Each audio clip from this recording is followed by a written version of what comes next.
Ben kara yazılı Ağustoslar bilirim.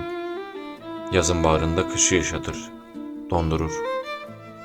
15 yaşında nice yiğitler bilirim. Düşmanın bağını, bahçesini soldurur. Ölmek ki en iyi bilenlerdensin. Yaşamak senin payına hiç düştü mü? Bu vatan senin yiğidim. Sahibi sensin. Umut kesme.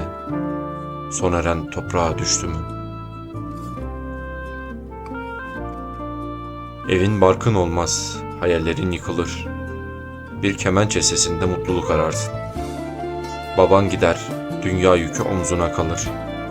Yaşamak bilmedin, şimdi kimler yaşasın? Bundan evvel, bundan gayrı geçmez hiç kinim. Sana kıyanlara yüce vatan dar olsun. Dileğin, muradın yarım kaldı bilirim. Dilinde tek bir cümle, anne, vatan sağ olsun.